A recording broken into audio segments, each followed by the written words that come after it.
भक्तो ओम नमः शिवाय, श्री शिवाय नमस्तुभ्यम, जय श्री महाकाल। जी हाँ भक्तों, क्या आप कभी घर में कोई ऐसा व्यक्ति है जिसका विवाह नहीं हो पा रहा? आप लोग बहुत ज़्यादा परेशान हैं उसके विवाह के लिए कि आखिरकार इस व्यक्ति का जो विवाह है वो हो क्यों नहीं पा रहा। आपको समझ में भी नहीं आता कि आखिर ऐसा क्या हो गया जिसके कारण इस व्यक्ति का जो विवाह है ना वो नहीं हो पा रहा। आप लोग बहुत ज़्यादा परेशान हो उसके विवाह को लेके कि आखिरकार ऐसा क्या हो गया जिसके कारण उस व्यक्ति का जो विवाह है वो होने का नाम ही नहीं ले रहा। तो आपको परेशान होने की कोई भी आवश्यकता नहीं है। आज जो मैं आपको उपाय बताने वाला हूँ, अगर केवल आपने उतना ही सुन के और अच्छे तरीके से कर लिया तो अवश्य रूप से आपके घर का जो कोई भी व्यक्ति है जिसका भी विवाह नहीं हो पा रहा ना, अवश्य रूप से उसका जो विवाह है वो होगा ही होगा। क्या करना है, कैसे करना है, पूरा मैं आपको समझाने वाला हूँ और अच्छे तरीके से आपको बताने वाला हूँ। तो बस उपाय ध्यान से सुन के अच्छे से करिएगा ज़रूर कि आपको करना क्या है। एक एक चीज़ मैं आपको समझाने वाला हूँ। देखिए, आपको भी पता है कि जो पूज्य गुरुदेव की कथा होती है उसमें लाखों की भीड़ आती है। क्या होती है? लाखों की भीड़ आती है। अब जब गुरुदेव की कथा में लाखों की भीड़ आती है तो वहाँ ज़्यादातर जो भक्त रहते हैं ना, वो क्या करते हैं, पत्र के द्वारा अपनी इच्छा और पत्र के द्वारा ही अपनी मनोकामना जो होती है ना वो गुरुदेव तक पहुंचाते हैं।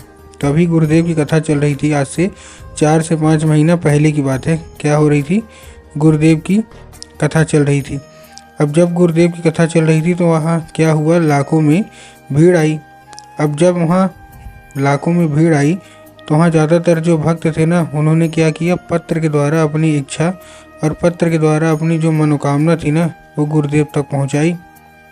अब जब गुरुदेव के पास पत्र पहुंचा और गुरुदेव ने पत्र पढ़ा तो वहाँ गुरुदेव ने देखा कि ज़्यादातर जो भक्त है ना उनकी क्या है, केवल एक ही इच्छा और एक ही मनोकामना है। क्या है कि गुरुदेव, हमारा जो मतलब घर का एक लड़का है, किसी का लड़का था, किसी की लड़की थी, इनका विवाह नहीं हो पा रहा। हम लोग बहुत ज़्यादा परेशान हैं इनके विवाह को लेके कि आखिरकार इनका जो विवाह है वो हो क्यों नहीं रहा।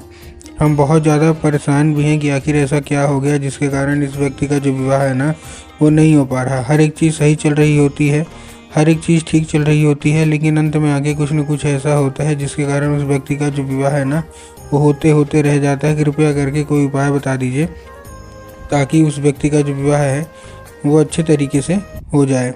अब जब गुरुदेव ने ये देखा तब गुरुदेव ने 2 से 3 उपाय बताए और कहा केवल और केवल ये उपाय कर लेना, ठीक ना। उसमें ये भी था कि गुरुदेव, इनकी जो उम्र है ना वो भी धीरे धीरे करके गुजर रही है।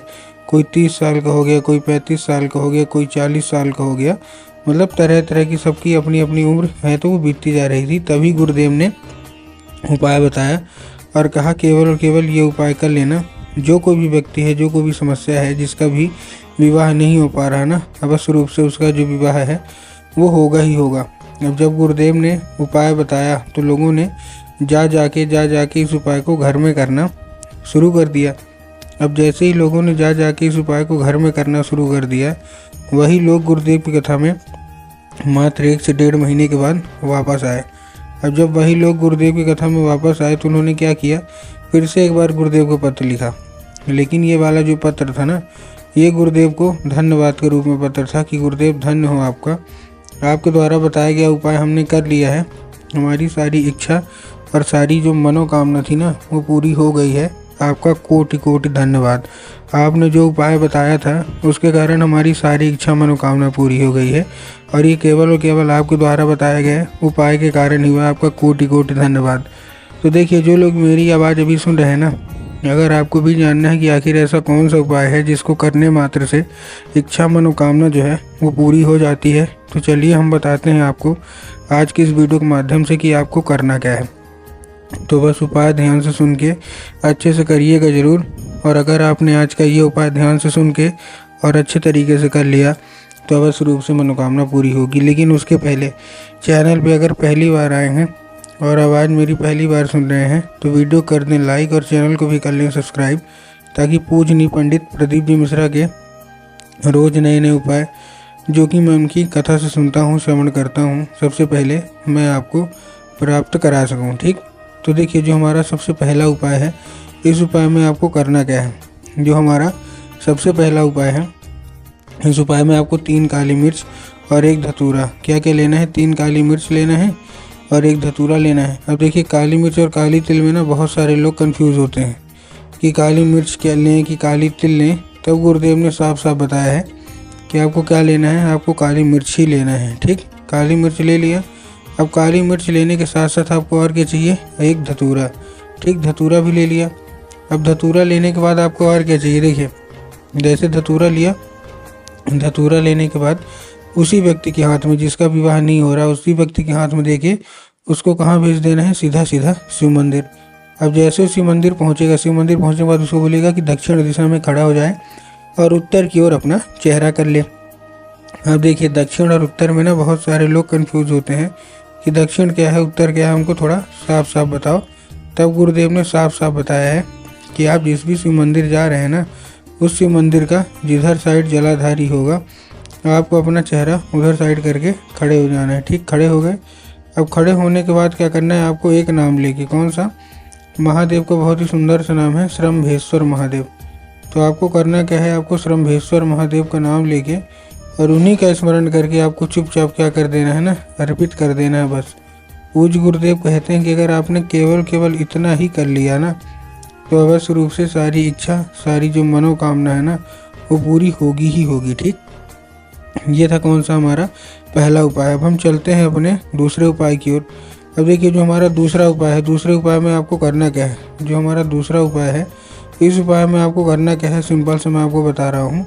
इस उपाय को करने के लिए आपको 11 लाल फूल चाहिए। क्या चाहिए, 11 लाल फूल चाहिए। और जब आप 11 लाल फूल लेंगे तब आपको ध्यान रखना है कि जो फूल है वो कहीं से भी कटा फटा या खंडित बिल्कुल भी नहीं होना चाहिए, कहीं से भी खराब नहीं होना चाहिए फूल। ठीक, और दूसरी चीज़ आपको ध्यान रखना है कि जो फूल है वो एक किस्म का होना चाहिए। काहे का होना चाहिए, एक किस्म का होना चाहिए। बहुत सारे लोग गलती क्या करते हैं कि 2 फूल गुलाब के ले लेंगे, 3 फूल गुड़हल के ले लेंगे, 4 फूल किसी और के ले लेंगे, 6 फूल किसी और के ले लेंगे। ऐसा आपको नहीं करना है। जो भी फूल ले रहे हैं एक किस्म का लेना है। ठीक, अगर गुलाब का ले रहे हैं तो 11 के 11 क्या लेना है, गुलाब के ही लेना है। ठीक, इस चीज़ का आपको ध्यान रखना है। ये लेके आपको कहाँ पहुँच जाना है, सीधा सीधा शिव मंदिर। ठीक, शिव मंदिर पहुँच गए। अब शिव मंदिर पहुँचने के बाद आपको करना क्या है, जैसे आप शिव मंदिर पहुँचेंगे, शिव मंदिर पहुँचने के बाद आपको क्या करना है, आपके दिमाग में आएगा कि जाएंगे बाबा भोलेनाथ के ऊपर अर्पित कर देंगे, जो कि पूर्णतः गलत है। आपको बाबा भोलेनाथ के ऊपर अर्पित नहीं करना, आपको माता शोक सुंदरी के ऊपर अर्पित करना है। अब देखिए जिसको पता है कि माता शोक सुंदरी की जगह कहाँ होती है उनका तो ठीक, लेकिन बहुत सारे ऐसे लोग हैं जिनको यही नहीं पता कि माता शोक सुंदरी की जगह होती कहाँ है। तब गुरुदेव ने बताया है जो जलाधारी है, जलाधारी के बिल्कुल बीचों बीच माता शोक सुंदरी की जगह होती है। तो बस आपको करना क्या है, माता शोक सुंदरी की जगह पे आपको चुपचाप क्या कर देना है, अर्पित कर देना है बस। पूज्य गुरुदेव कहते हैं अगर आपने ऐसा कर लिया तो अवश्य रूप से इच्छा मनोकामना पूरी होगी ही होगी।